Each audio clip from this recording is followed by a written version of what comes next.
우리 사도행전, 신약성경 사도행전 11장 보도록 하겠습니다. 신약성경 사도행전 11장 1절로 마지막 절까지 교독하도록 하겠습니다. 유대에 있는 사도들과 형제들이 이방인들도 하나님의 말씀을 받았다함을 들었더니 이르되 네가 무할례자의 집에 들어가 함께 먹었다 하니 이르되 내가 욥바 시에서 기도할 때 황홀한 중에 환상을 보니 큰 보자기 같은 그릇이 내 귀에 매어 하늘로부터 내리어 내 앞까지 드리워지거늘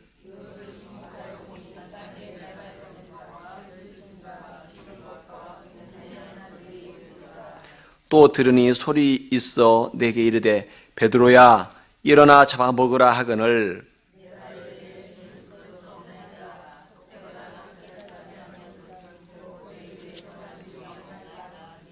또 하늘로부터 두 번째 소리 있어 내게 이르되 하나님이 깨끗하게 하신 것을 내가 속되다고 하지 말라 하더라.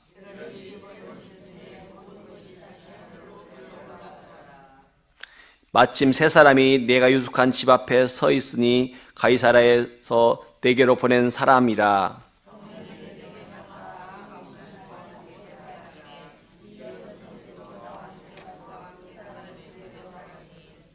그가 우리에게 말하기를 천사가 내 집에 서서 말하되 내가 사람을 요바에 보내어 베드로라는 시몬을 청하라.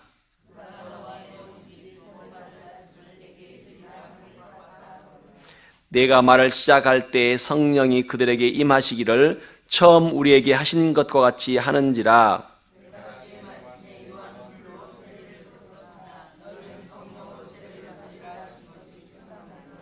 그런즉 하나님이 우리가 주 예수 그리스도를 믿을 때 주신 것과 같은 선물을 그들에게도 주셨으니 내가 누구이기에 하나님을 능히 막겠느냐 하더라.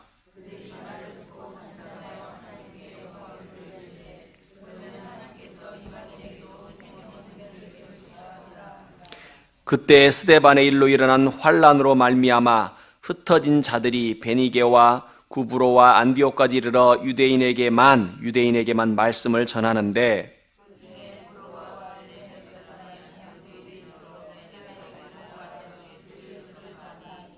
주의 손이 그들과 함께 하시며 수많은 사람들이 믿고 주께 돌아오더라.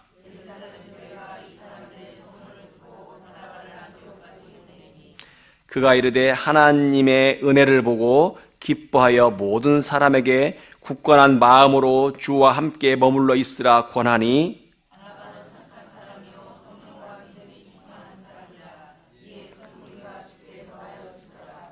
바나바가 사울을 찾으러 다소에 가서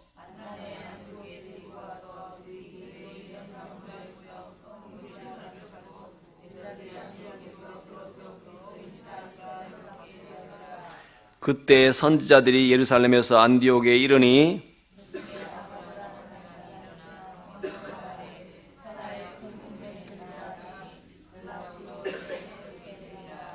제자들이 각각 그 힘대로 유대에 사는 형제들에게 부조를 보내기로 작정하고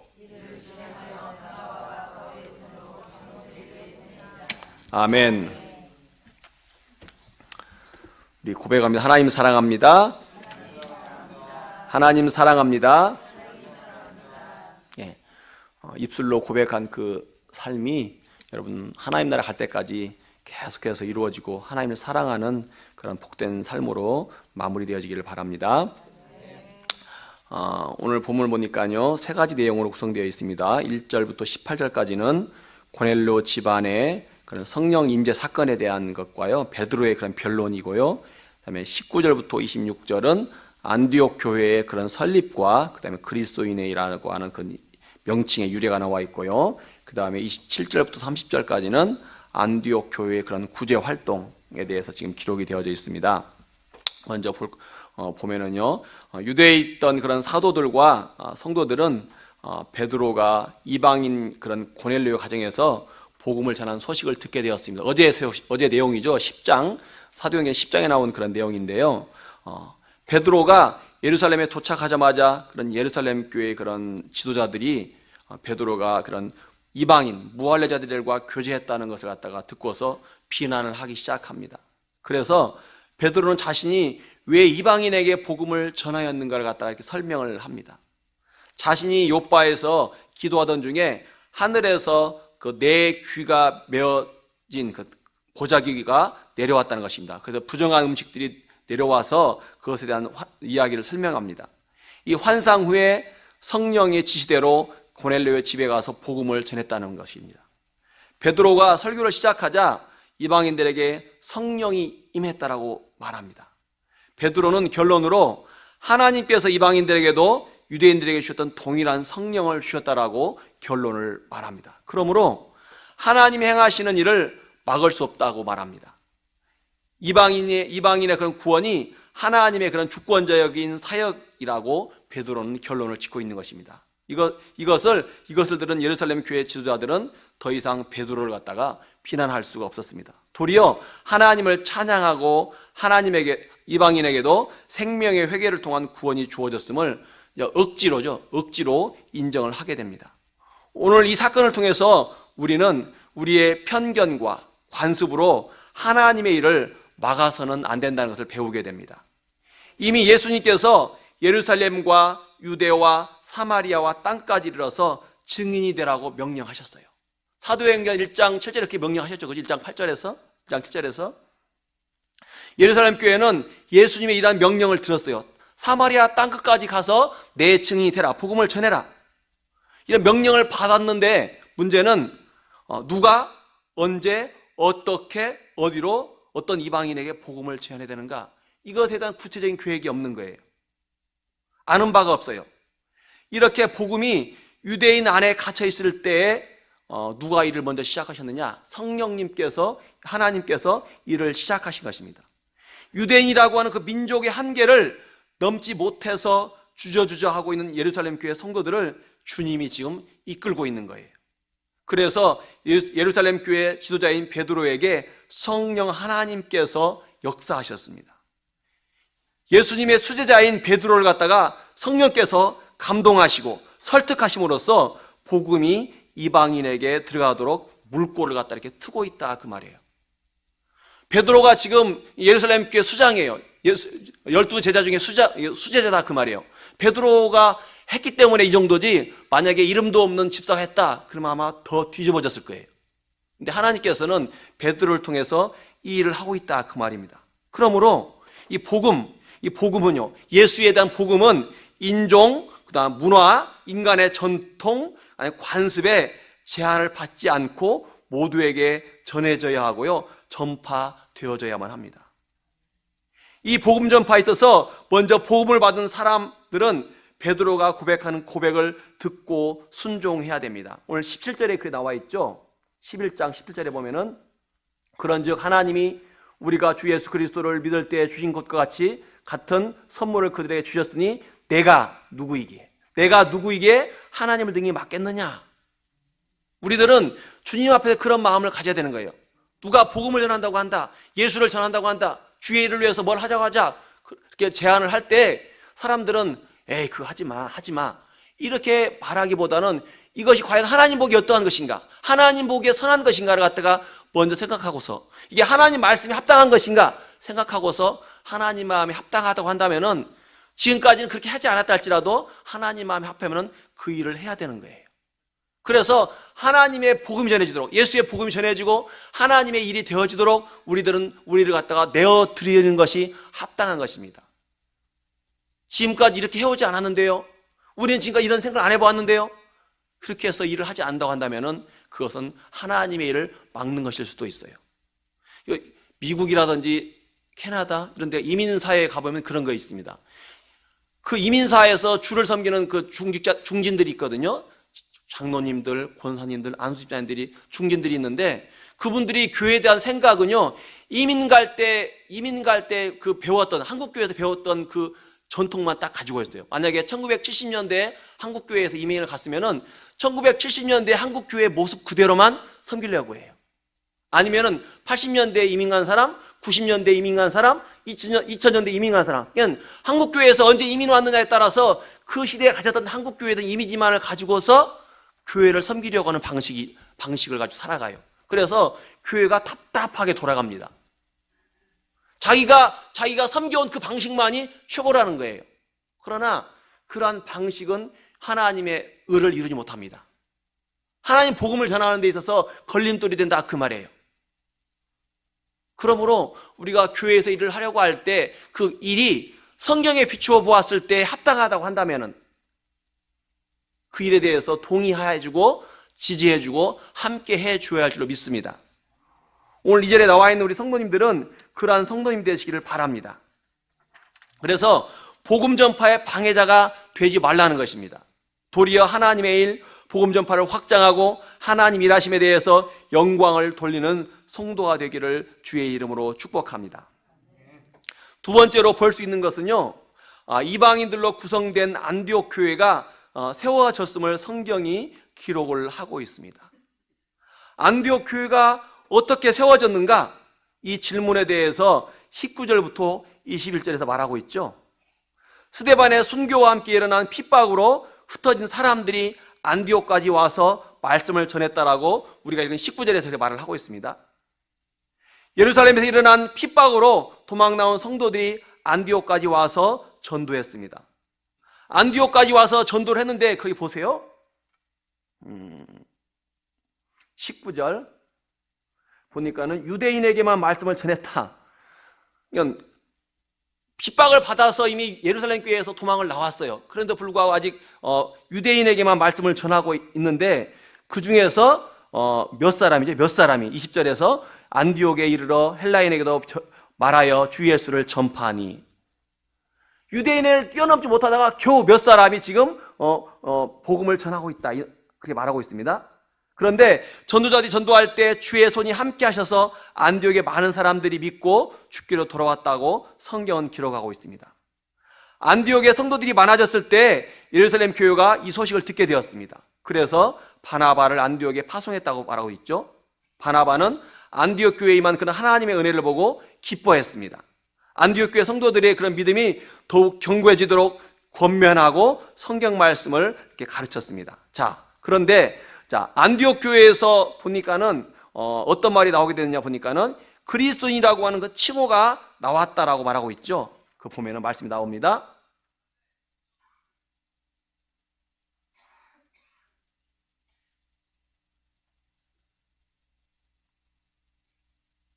거기 26절 보죠. 만남에 안디옥에 데리고 와서 둘이 교회에서 1년간 모여 있어 큰 무리를 가르쳤고 제자들이 안디옥에서 비로소 그리스도인이라는 일컬음을 받게 되었더라. 그러니까 오늘날 우리가 그리스도인, 예수쟁이, 기독교인이라는 말이 어디에서 나왔어요? 안디옥 교회에서 처음 나오게 되었다 그 말입니다.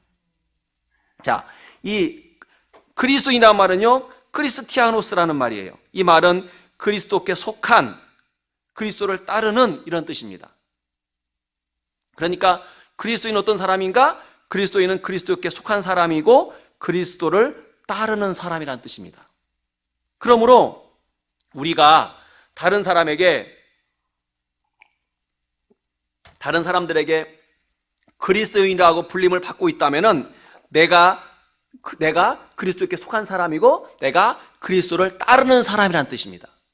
여러분, 당신은 그리스도인이냐? 당신은 기독교인이냐? 당신은 예수쟁이야라고 그런 말 듣고 있습니까? 듣고 있어요? 듣고 있지 않아요? 듣고 있어요? 들어야만 하십니다. 들어야만요. 예수를 오래 믿었는데 당신은 예수쟁이인 것 같기도 하고 그리스도인 아닌 것 같기도 하고 이렇게 말을 들으면은 문제가 되겠죠. 그죠? 그렇다면은 내가 그리스도를 따르는 사람인가에 대해서 점검을 해보시기 바랍니다. 오늘 한국 사회에서 그리스도인들이 환영을 받고 있나요? 환영을 받지 못하고 있나요? 환영을 받기도 하고 환영을 받지도 않기도 해요. 그리스도인을 갖다가 한문이죠. 한문으로 말할 때 뭐라고 말하죠? 기독교인이라고 그러죠. 기독교인, 그죠? 기독교. 그리스도교를 한문으로 쓸 때 기독교라고 쓰거든요. 그러니까는 그리스도인을 갖다가 말할 때 한문으로 말하면 기독교인이란 말이 되게 그죠? 오늘날 한국교회에서 기독교인을 뭐라고 말합니까? 기독교인이라고 불러요? 개독교인이라고, 개독교인. 기독교인을 뭐라고 불러요? 조롱하는 말로 개독교인이라고 불러요. 개독교인. 개 같다 그런 의미 되는지 모르겠어요. 무슨 말이냐? 기독교인이 빛과 소금의 역할을 하는 데 있어서 많이 퇴보되어 있다 그 말입니다. 기독교인이라고 하는 그 의미에 대해서 많이 물러가 있다 그 말이에요. 그리스도께 속한 사람으로 살고 있지 않다는 말입니다. 그리스도께 속한 사람도 아니요 그리스도를 따르는 사람으로 보이지 않는다는 말입니다. 그래서 비우는 의미로 그렇게 사용하고 있어요. 그러므로 우리는 자신을 돌아볼 필요가 있습니다. 사람들이 나를 그리스도인이라고 부르는데 정작 나는 그리스도께 속한 사람이 아니라면 문제가 됩니다. 내가 그리스도를 따르는 사람도 아니라면 나는 영적으로 죽은 사람이에요. 어쩌면 아직 거듭나지 않은 사람일 수도 있고요. 어쩌면 신앙생활을 처음부터 다시 시작해야 될지도 모릅니다. 거듭나기 위해서 은혜를 구하고 성령을 받고 그리스도께 속한 사람이 되는 것이 가장 중요하고 시급한 문제입니다. 그러므로 신앙의 연수가 오래되었든지 중진이 되었든지 간에 그런 것도 좋지만은 정말 내가 그리스도인인지 내가 그리스도께 속해 있고 그리스도를 따라서 살아가고 있는 사람인지에 대해서 점검을 해보시기 바랍니다. 다만 교회 다닌다고 하니까 무늬만 기독교인이 아니라 내 속사람이 그리스도인이고 그 다음에 사람들이 정말 나를 그리스도인으로 인정해주고 있는지 이것들에 대해서 고민을 하면서 주님을 따라가는 그런 저도 되고 여러분들이 되기를 주의 이름으로 부탁을 드립니다. 세 번째로 안디옥 교회의 그런 설립에 대한 내용이죠. 안디옥 교회가 어떤 활동을 했는지. 예루살렘 교회에서 선지자들이 안디옥으로 내려갔다 그렇게 말하고 있습니다. 이때 아가버라고 하는 사람은 넓은 지역에 대한 흉년, 기근을 갖다 예언했다고 말하고 있죠. 성경에 보면은 이 예언대로 글라디오 그 황제 때 서기 54년입니다. 서기 54년 무렵에 유대와 예루살렘에 큰 흉년이 발생했다라고 성경은 기록을 하고 있습니다. 그래서 안디옥 교회 성도들이 예루살렘 그런 교회 형제들을 위해서 부조를 보냈다라고 우리가 읽은 성경에서 지금 그렇게 말을 해주고 있습니다. 예수 안에서 한 몸 된 교회가 어려움을 당하는 형제 교회를 어떻게 섬겨야 하는가에 대해서 알 수가 있습니다. 형제된 교회, 한 몸 된 교회를 도와야 한다는 것입니다. 특히 안디옥 교회는요, 예루살렘 교회 성도들이 와서 세운 교회이죠. 영적인 은혜를 전달받은 교회로서 받은 은혜를 보답할 줄 알아야만 합니다. 이처럼 예수님의 복음 위에 세워진 교회는 서로 상호간에 돕고 베풀어야 함을 알 수가 있습니다. 지금 교회가 교회를 도울 필요가 있다 그 말입니다.